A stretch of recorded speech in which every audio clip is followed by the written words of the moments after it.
Bonjour à toutes et à tous, on se retrouve aujourd'hui pour une nouvelle vidéo. Il est 22 h, c'est un peu dans cette atmosphère-là que je vais essayer de tourner ces vidéos toutes les 2 semaines. Et Deep Talk, c'est la nouvelle série dans laquelle on va essayer de décrypter ensemble les différents faits divers de l'école de commerce. Et aujourd'hui, ce sera sous le signe de la popularité. Je commence par vous inviter à liker et à vous abonner. Ça me demande plusieurs heures de travail, d'écriture du script et aussi d'aller démarcher les gens pour leur demander ce qu'ils en pensent. Donc je vous invite vraiment à liker, à vous abonner, ça soutient vraiment mon travail et c'est super sympa par ailleurs. Dans l'épisode 1, on va parler de la popularité. Et on va commencer par définir ce qu'est être populaire en école de commerce, bien entendu. Tous les mots que je vais employer, sachez que c'est dans le cadre de l'école de commerce. Ça n'a pas vertu à blesser des gens, je n'identifie personne dans ce que je dis. C'est juste un constat sur les 2 années en école de commerce que je viens de vivre. Donc voilà, la popularité en école de commerce, à mon sens, ça se définit comme... quelqu'un de populaire, c'est quelqu'un que tu es en mesure d'identifier dans une discussion. Quelle que soit la personne, quand elle est mentionnée dans n'importe quelle discussion, tout le monde voit qui c'est, voit de qui on parle. Donc c'est ça, à mon sens, la popularité. Et il faut savoir que la popularité, c'est grandement influencé par l'association dans laquelle vous êtes. Dans la mesure où il y a des associations qui sont dites cool, des assos qui sont professionnalisantes, JE, JS, assos de conseil, et il y a des assos qui sont à but humanitaire, des assos qui sont peut-être un peu moins visibles, mais en tout cas, il y a une véritable hiérarchisation parce que ça marche par ordre de popularité. Si beaucoup de gens veulent tel asso, c'est une asso populaire. Si très peu de gens veulent intégrer une asso, c'est une asso qui est pas populaire.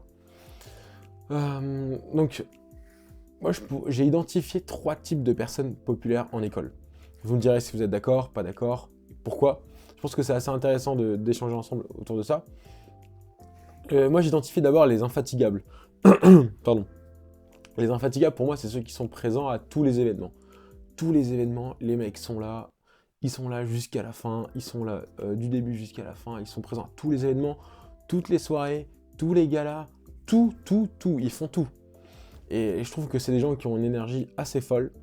Je peux pas les juger en bien comme en mal parce que les personnes que moi je connais à Audencia et que je vois assez souvent sur les événements sont des personnes très bien, ils sont super gentils, c'est des gros fêtards généralement, et ils sont très gentils, très aimables, il n'y a pas de souci sur ça. Deuxième catégorie de personnes. C'est les influenceurs, ce que j'appelle les influenceurs. Vous me direz si le nom est adapté sur vous ou pas. Les influenceurs, grosso modo, c'est ceux qui sont populaires malgré eux, je trouve. Dans cette catégorie d'influenceurs, vous avez 3 sous-catégories. Vous avez les gens qui sont populaires parce que ça vient d'avant.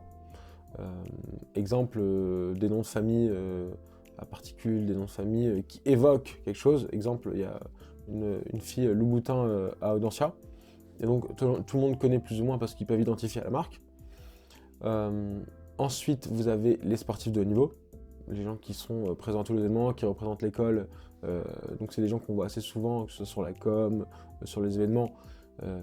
Ils sont assez visibles. Et enfin, vous avez les créateurs de contenu. Je prends exemple de Raph, le Finance Guy, un bon pote à moi, dédicace à lui s'il regarde la vidéo.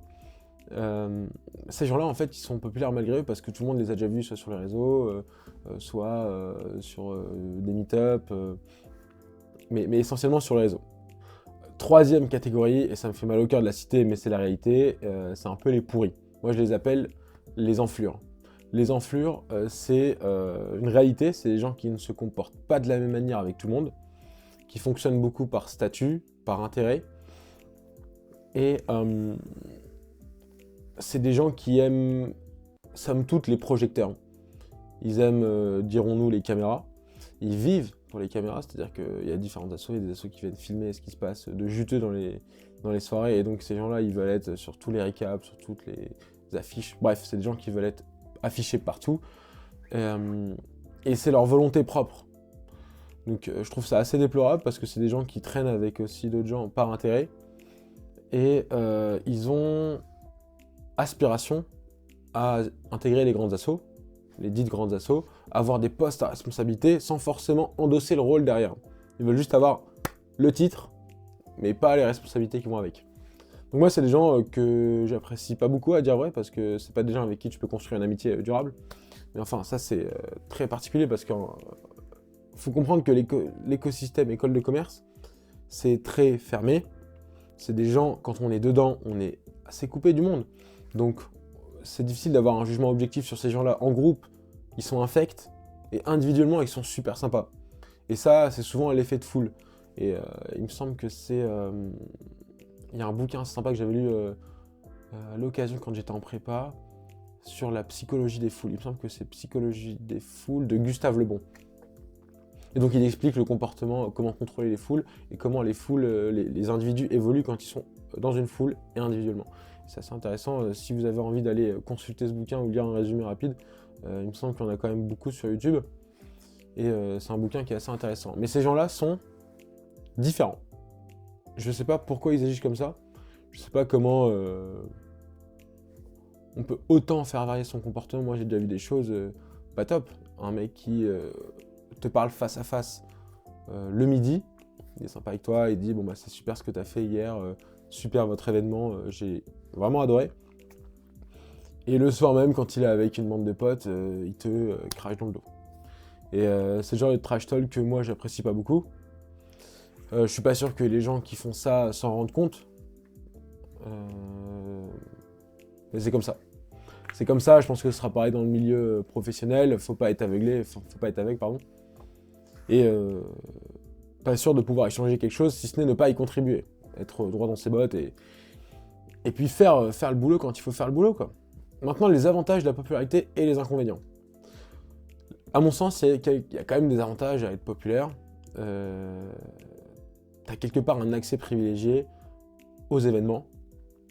Et ça passe par soit avoir accès à des lieux privilégiés.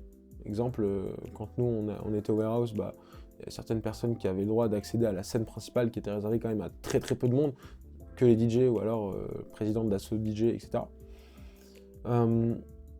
Et aussi, tu as un accès à la billetterie quelque part avant et après la billetterie, avant ouverture et après fermeture.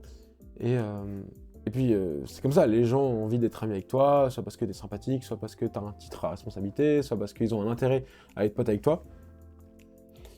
Et j'ai pu observer ça.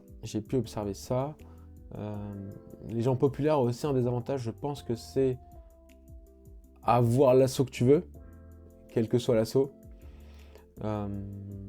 C'est un facteur qui est assez simplifiant, je pense, parce que pour intégrer une asso, il faut un peu avoir la même énergie. Hors campagne, il faut avoir la même énergie.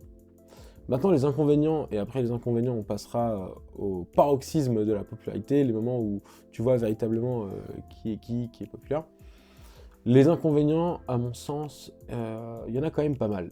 Et il y a des inconvénients sur le plan général et sur le plan personnel. Les inconvénients sur le plan général, c'est les rumeurs. C'est-à-dire que tout ce que tu fais, tout ce que tu dis pourra et sera retenu contre toi. Et comme on est dans un écosystème fermé, comme on est dans un microcosme, l'école de co, c'est 18 mois, 2 ans pour certains, dans lesquels tu es à fond, tout le temps, tous les jours, événements, école de commerce, gens d'école de commerce, tes amis, cours, c'est tout le temps, tu respires école de commerce. Et comme tu côtoies pas beaucoup de gens de l'extérieur, tout ce que tu vois, bah, c'est des gens que tu connais, tu croises des gens où que tu ailles, à Nantes, même quand j'allais au centre-ville, je croisais des gens de l'école. Partout, tu croises des gens que tu connais. Je pense que ça peut être pareil à Lille, pareil à Marseille, pareil à Montpellier, pareil à Lyon. Je pense que ça peut vraiment être assez avéré comme point.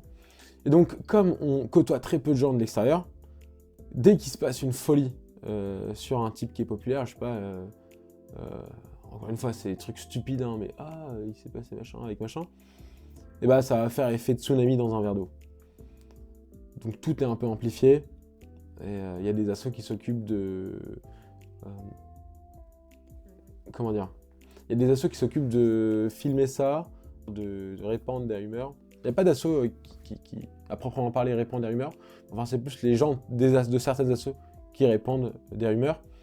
Et puis, il y a des clichés, des vidéos, il y a eu plusieurs scandales autour de ça. Mais enfin, ça s'est quand même pas mal calmé aujourd'hui, il faut le dire. Mais ça existe encore, et dans toutes les écoles. Donc, grosso modo, c'est ça le principal inconvénient sur le plan général. Maintenant, l'inconvénient sur le plan personnel. Donc, l'inconvénient pour une personne d'être, je dirais, populaire, mais encore une fois, je m'adresse peut-être plus à la catégorie des enflures dans ce volet-là. Un effet négatif de la popularité pour ces gens-là, c'est de se prendre beaucoup trop au sérieux. Il y a des gens qui se prennent pour je ne sais quoi. Ils se croient supérieurs aux gens. Et c'est comme s'il y avait une hiérarchie, comme si le poste qui t'avait été conféré te donnait le plein pouvoir. Et créer une hiérarchisation avec d'autres personnes. Moi, j'ai envie d'adresser un message à ces gens-là, c'est de leur dire, moi, quand je passe le portique de l'école, moi, quand je vais à la boulangerie pour acheter mon pain, personne ne pense à ce gens-là. Je vais pas commander mon pain au choc et me dire, ah ouais, c'est vrai, le mec là, il est Respo croisière, le mec là, il est Respo Cézec, machin. Tu vois, tout le monde n'en a rien à faire. Tout le monde n'en a rien à faire, objectivement. Mais c'est juste que ces gens-là, ils se prennent pas pour n'importe quoi. Et ça, c'est une dure réalité, et personne n'a quelque chose à faire que X soit président de tel asso. Donc voilà, je tenais quand même à insister sur ce point-là, parce que c'est important, ces gens-là ne se rendent pas compte de toutes les externalités négatives que eux créent. Voilà. Qu'est-ce qu'on pourrait dire? On va parler maintenant, dans ce dernier point, du paroxysme de la popularité. Et en fait, c'est là où il y a, à mon sens, les plus grandes formes d'hypocrisie, et aussi les plus grandes, à contrario, formes d'amitié qui se créent, c'est pendant les campagnes. Je sais que dans la grande majorité des écoles, il y a des campagnes. Les campagnes, c'est quoi? C'est 2 semaines durant lesquelles vous allez créer une liste de personnes dans un domaine, sport, l'art ou pour les étudiants, le B2. Et vous allez vous allier et à travers une série d'événements, création d'événements, à travers une série de défis, combattre une équipe adverse. 2 listes vont s'affronter, et in fine, au bout de 2, 3 semaines, 1 mois, en fonction des écoles, vous allez avoir une période de vote durant laquelle les 2e année, 3e année, 4e année, et aussi première année vont devoir voter. Et donc pendant ces 2 semaines-là, il se passe quand même énormément de folie, et ceux qui sont toujours sur le devant de la scène, ce sont les gens populaires. Les gens populaires, ils vont être sollicités dans la majorité des cas. Il y a eu des cas l'année dernière, beaucoup de gens qui se sont plaints parce que dans les rallyes, c'est en gros en 2e année, t'appelles, t'es en première année, tu listes, en 2e année, t'appelles, te dis bah, je veux un hot dog, il est 2h du mat, j'ai tout d'un coup envie d'un hot dog, qui me délivre. Donc ils appellent les 2 listes pour des défis à domicile chez les 2A. Et c'est souvent les cas dont on a entendu parler, c'est souvent les gens populaires, qui sont aussi dans la sous-catégorie des enflures, qui partent là-bas, qui partent à ces défis-là, les défis cool, les défis soirées, les défis où il faut socialiser avec les 2e année ou 3e année, c'est les gens populaires qui partent et laissent les défis pourris aux personnes qui ont des postes à moindre responsabilité. Typiquement, ils vont laisser faire la cuisine, faire les milliers de hot dogs, toute la bouffe, les pizzas, ils vont laisser faire ça, tout ce qui est à faire que personne n'a envie de se taper, ça va être les rallyes voitures, les rallyes... Quels que soient les trucs nuls, ça va être les mecs en bas de l'échelle qui vont les faire, les trucs cool, ça va être les mecs populaires. Je sais pas ce que vous en pensez, encore une fois, moi c'est juste un constat que je fais, je vise personne, hein, mais c'est quand même pas évident parce que tu vois des trucs qui sont assez aberrants et comme à titre personnel, je côtoie beaucoup de gens de l'extérieur, des gens de la fac de droit, des gens de la fac de lettres, des gens de la fac de maths, des gens de la fac d'info. J'ai pas été tant plongé que ça dans l'école de commerce, mais je voyais des trucs aberrants, des fois on m'a parlé sur un ton, j'ai envie de dire, mais excuse-moi mec, qui es-tu? Qui es-tu pour me parler sur ce ton-là? Donc très marrant de voir l'évolution des comportements, en particulier durant ces campagnes-là. Il me semble que j'ai dit tout ce que j'avais à dire, en tout cas j'ai épuisé ce script, j'ai essayé de développer petit à petit, au fur et à mesure, ma pensée à travers ces bullet points. Vous me direz ce que vous en pensez, ça peut être intéressant d'échanger autour de ça. Merci à tous ceux qui sont restés au bout de la vidéo. Dites-moi ce que vous en pensez un peu de cette série Deep Talk où on essaie ensemble de décrypter ce qui se passe en école de commerce. Je pense que le prochain épisode sera... non, je vais pas vous le dire. Je vous le dirai dans une story sur Instagram. Toutes mes infos sont en description. Voilà, c'est tout pour cette vidéo. Je vous souhaite une bonne soirée. Et puis, dites-moi aussi ce que vous avez pensé du jingle d'intro. Ça peut être marrant. J'aimerais bien en trouver un bon qui plaise à la majorité des gens. Et puis, bam, on l'installe pour une durée indéterminée. Voilà pour cet épisode. Je vous souhaite une bonne soirée, bonnes vacances, bon échange, bon stage, bon tout. Je vous donne rendez-vous dans 2 semaines pour un deuxième épisode de Deep Talk. Et je vous donne rendez-vous la semaine prochaine pour un nouvel épisode de Jobcast. Ce sera sous le signe du conseil. Voilà pour tout, bonne soirée.